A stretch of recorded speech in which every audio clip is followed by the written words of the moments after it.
Parole directe, l'interview vérité ou la fine bouche ébanie. Mirador. Ici, la parole est directe. C'est l'une des femmes politiques de ce pays, ancienne candidate à la présidentielle de 2020. Elles ne sont pas nombreuses à oser briguer la magistrature suprême dans ce pays. Madame Makale Camara, présidente du parti Fan Front pour l'Alliance nationale. Bonjour et bienvenue. C'est un honneur de vous recevoir dans cette émission en ce 8 mars. Bonjour, un honneur partagé. Bienvenue donc. Nous sommes le 8 mars. Un message aux femmes. Qu'est-ce que cette journée représente pour vous? Cette journée est grandiose, elle est symbolique, elle est magnifique. C'est une journée pour nous, pour la défense de nos droits.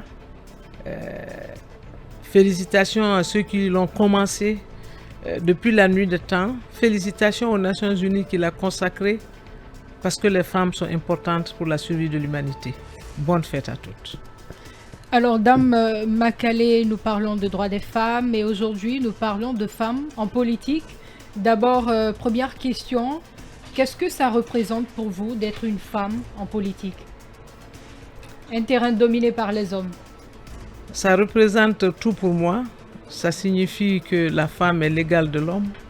Ça signifie qu'il faut prendre sa part d'humanité, sa part de guinéanité, si je peux dire ce néologisme. Ça signifie que, en tant que fille de ce pays, je dois prendre ma part de droit que la Constitution me concède. Je dois me comporter comme une digne fille de ce pays, penser aux citoyens lambda, me battre pour que le pays se développe et s'en sorte. Donc ça signifie tout pour moi. Pour moi, c'est la consécration d'une carrière administrative très longue, très riche. Mais ce n'est pas évident, forcément. Oui, ça c'est... Qu'est-ce que cela signifie pour vous? Moi, je voudrais savoir, vous, en tant que femme, comment ça se passe dans ce monde qui était, il y a des années, on va dire, réservé, dirigé ou dominé par les hommes. Maintenant, il y a, on va dire, 2 ans, on a maintenant 2 femmes qui ont osé se présenter. Comment ça se passe dans ce monde-là aujourd'hui, vous, en tant que femme? 3 femmes, hein? 3, excuse-moi. Ça se passe bien, ça ne passe 4. pas... Dans 4, Marie-Madeleine, il y a Adja Sarandaraba, Dr Makale et Dame Makale Camara. Ça ne se passe pas mal. Je m'occupe de mon parti, je le développe, je le grandis, je m'investis, sans regarder derrière, toujours avancer pour mieux avancer, oser avancer, s'impliquer, poser des actes et travailler, beaucoup travailler, toujours travailler, c'est ce que ça signifie pour moi. Je n'ai aucune peur, aucune limite qui peut le plafond de verre, il faut le percer, il faut y aller, il faut oser, il faut foncer, il faut travailler tant qu'on fait pour le mieux, en toute conscience, tant qu'on fait pour le mieux, avec toute son expérience, toute sa bravoure, surtout toute sa générosité de cœur de femme, pour que ce pays s'en sorte, pour mieux ça se passe bien. Mais comment on fait pour devenir une femme politique? J'imagine que c'est pas aisé. Non. Ça ne vient pas comme ça, il faut un processus. C'est pas aisé du tout et c'est pourquoi je disais que pour moi, c'est la clôture d'une carrière. J'ai toujours travaillé comme haut commis de l'État. Déjà, sorti de l'université, 2 ans après, j'étais déjà chef de service et plus tard membre du CTRN qui aujourd'hui est le CNT et plus tard 3 fois ministre, 2 fois ambassadeur. Tout ça, c'est le service public. Nous sommes à la disposition du public, nous sommes en train de rendre le service public. Et pour moi, donc, la politique, c'est la continuation de tout cela. Et pour moi, je faisais déjà la politique depuis que je suis dans la fonction publique. Ce n'est pas aisé, c'est vrai. Les femmes sont très rares parce qu'elles n'osent pas arriver là à cause des pesanteurs sociaux, économiques, des pesanteurs religieux aussi. On dit aux femmes, restez à la maison, ne prenez pas la parole, ne soyez pas visibles, soyez dans l'ombre des hommes. Mais quand on pense qu'au fond de soi-même, on est commis à aider les autres, à aider sa communauté, à aider son pays, à travailler pour les autres, on vient sur la scène sans forcer, on est là, on fait ce pourquoi on est né. Alors, Dame Makale, à vous entendre, on a l'impression que vous avez gravi tous les échelons de l'administration publique, notamment. Vous avez osé en politique, vous l'aviez dit, vous êtes dans la politique depuis longtemps.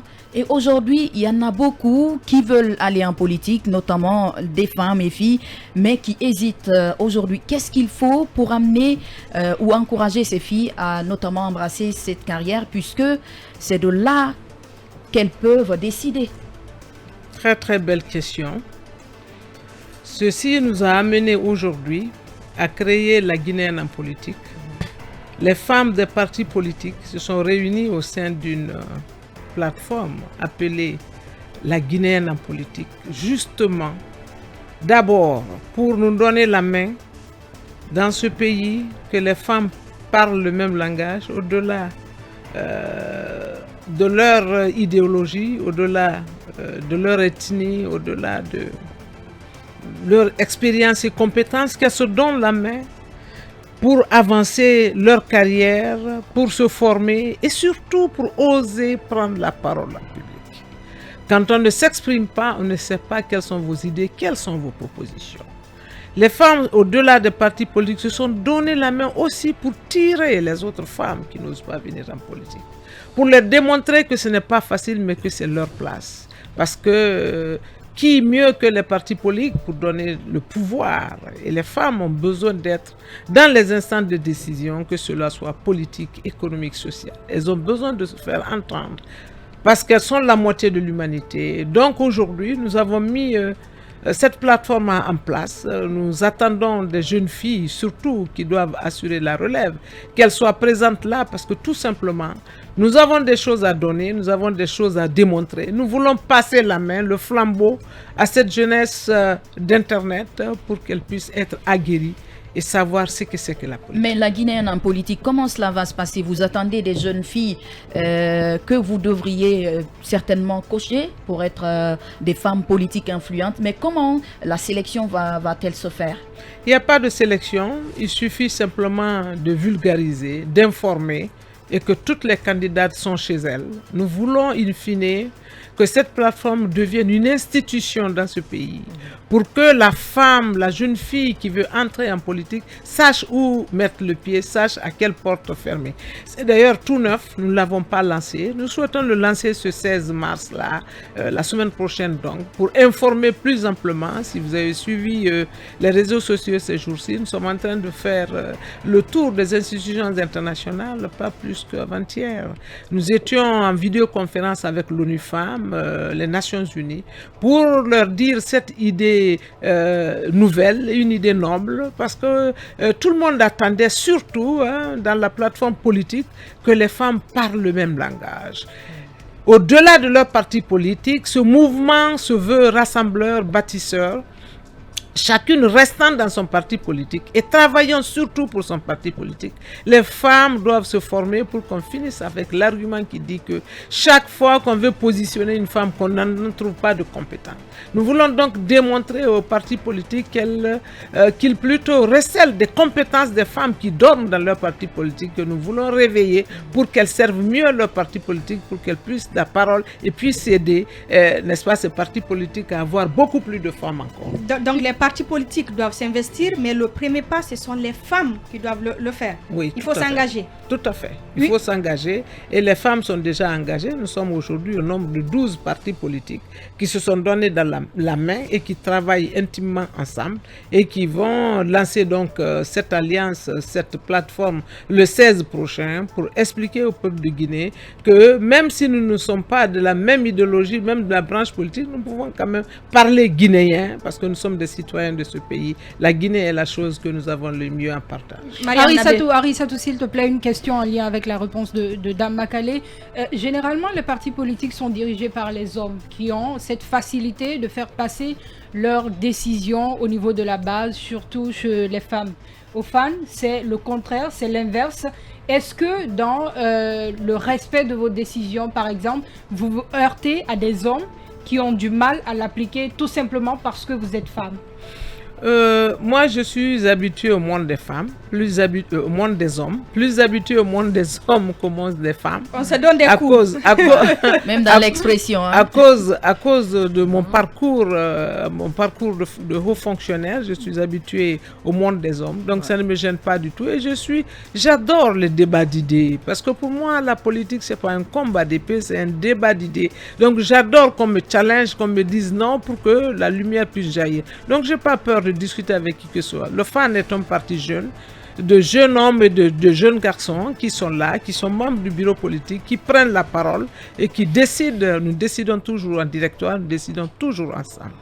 Alors, les femmes en politique, les femmes guinéennes en politique aspirent quand même un jour à occuper le fauteuil présidentiel. Alors, à l'occasion de cette journée de nos droits, alors que feront les femmes pour les femmes? Cela, il faut le construire.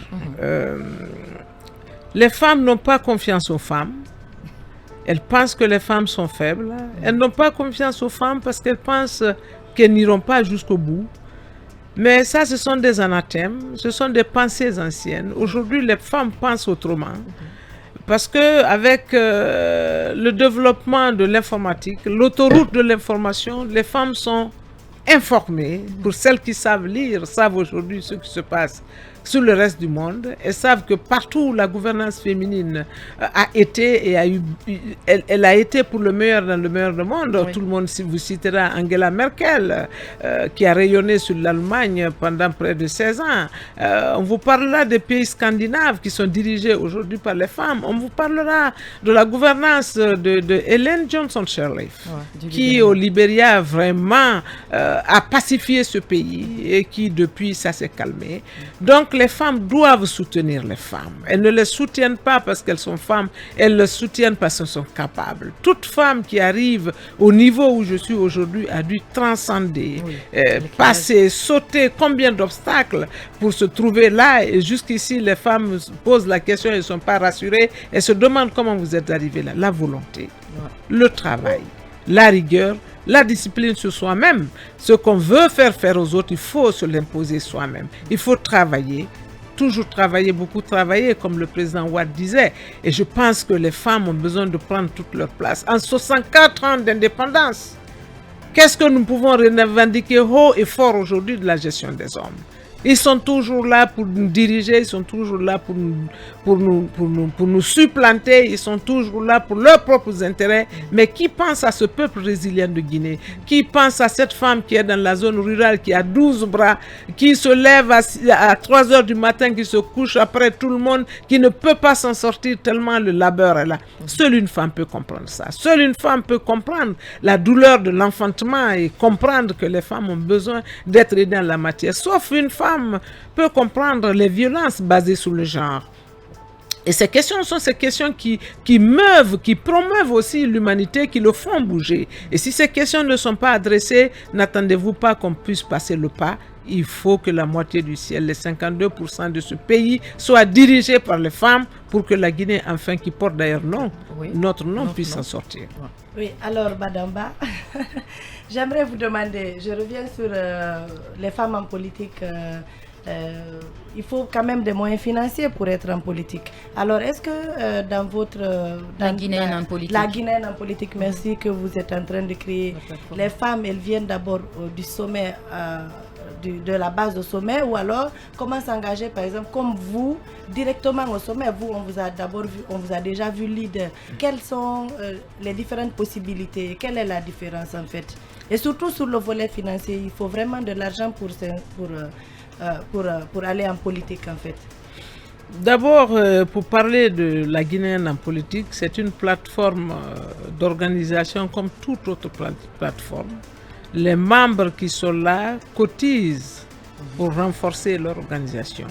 Il est interdit à ces femmes de faire recourir à leur parti politique pour prendre de l'argent. Il faut que les hommes puissent comprendre que nous pouvons nous organiser et faire de belles choses pour ce pays sans qu'on ne soit dépendante. Bien que ces femmes se soient regroupées pour aider leur parti politique à mobiliser beaucoup plus de femmes, mais elles doivent le faire par elles-mêmes pour démontrer qu'elles sont à la hauteur.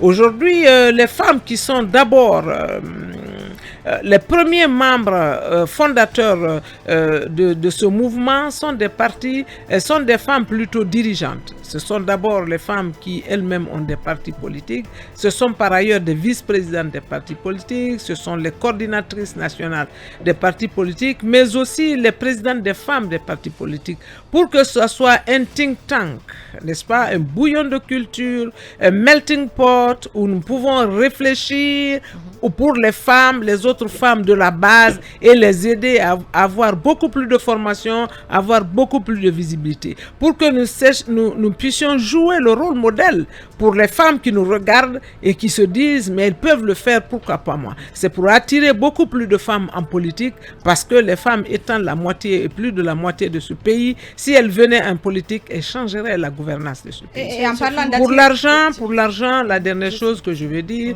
il est vrai que c'est toujours difficile de mobiliser. Le problème que connaissent les femmes en politique, c'est la mobilisation des fonds. Mais nous sommes en train d'y travailler. Nous sommes en train d'y travailler pour trouver des mécènes, pour aider les femmes, pour que l'Afrique s'en sorte. Il faut valoriser ces femmes, il faut leur donner du pouvoir, parce qu'elles gèrent mieux, parce qu'elles pensent plus au pays. Il faut donc les encadrer, mais il faut les financer pour qu'elles puissent être sur la place publique. Très rapidement. Si je comprends bien. On est obligé de marquer donc une pause pour nos obligations commerciales. On revient juste après avec notre invitée, Madame Makale Camara, présidente du parti FAN. Nous parlerons notamment de la transition en cours en Guinée. Merci de nous rejoindre encore une fois sur la 95.3 ici à Conakry, sur Fraternité FM, du côté de Mamoun et à travers Dabo Média dans la région de Kankan et celle de Zéro-Corée. On poursuit Mirador avec notre invitée prestige, Madame Makale Camara, présidente du parti FAN, Front pour l'Alliance nationale. On parle de l'engagement des femmes en politique, mais aussi de la transition en Guinée et Satoubari. Dame Makale, c'est l'occasion d'aborder le sujet. Depuis le 5 septembre dernier, nous sommes, la Guinée est dans une période d'exception. Nous sommes dans une transition qui dure maintenant 6 mois. Vous, en tant que femme politique, leader de parti politique, quelle lecture faites-vous de la transition en cours? Merci. Cette transition a été applaudie, saluée par tous les Guinéens, parce qu'elle nous sortait de la dictature, elle nous sortait d'un pays presque de non-droit. Aujourd'hui, la transition a 6 mois, avec un gouvernement civil, le CNT installé, la CRIEF est constituée et se met en mouvement. Nous sommes dans la récupération des biens publics, des biens de l'État. Nous dirons que la transition globalement se porte bien. Et le seul bémol, il faut que la transition respecte la charte qu'elle s'est donnée elle-même, mais par-delà, que tous les citoyens soient égaux devant la loi, que la loi soit la même pour tous. La loi est dure, mais c'est la loi, celle qui régit les sociétés, les communautés qui vivent ensemble. Il faut donc que la loi soit la même pour tous. Cette transition, nous la souhaitons effective, nous la souhaitons moyenne, ni trop courte ni trop longue, pour qu'elle soit réussie, parce que tous les Guinéens souhaitent aujourd'hui que la transition soit la dernière. N'allons pas passer notre temps à faire un pas en avant, 10 pas en arrière. J'ai l'habitude de dire. La Guinée, pays premier parti, dernier arrivé, ça suffit que nous retombons dans des transitions parce que le pays est mal géré. Pourquoi d'ailleurs cette gouvernance, il faut qu'elle soit féminine pour qu'on donne le change à ce pays, qu'on regarde les femmes à l'œuvre pour savoir ce que nous en ferons. Et quand nous ferons de le redresser, de le mettre sur les rails, nous pourrons le repasser à un homme vertueux. Mais cette transition, elle doit être la dernière. Voilà. Justement, vous parlez de vous parlez de gouvernance féminine. Selon vous, donc, quel devrait être le rôle des femmes durant cette transition-là? Le rôle des femmes durant cette transition, c'est de se mobiliser. C'est de se mobiliser pour veiller à ce que la charte qui est aujourd'hui notre constitution soit scrupuleusement respectée. Il ne faut pas faire la langue de bois. Il faut applaudir ce qui est beau, mais il faut dénoncer ce qui ne va pas. Ça, c'est le rôle premier des femmes. L'autre rôle des femmes, c'est les femmes qui sont au sein du CNT et qui vont nous donner une constitution, qui vont donc éditer des lois pour ce pays. Il faut que ces femmes soient aguerries pour défendre les droits humains des femmes. Ouais. La première chose qui nous importe aujourd'hui, c'est la parité. Cette parité qui était dans la Constitution de 2020, mais qui n'a jamais été promulguée. Il faut que l'on dépasse les 30% accordés par la charte du CNRD pour avoir la parité. Et pour avoir la parité, il faut que les femmes puissent investir les partis politiques. Il faut qu'elles puissent voter, il faut qu'elles puissent militer, il faut qu'elles puissent donc se donner les moyens qu'il faut, les outils qu'il faut pour parler d'égalité, pour parler d'équité en faveur d'elles-mêmes.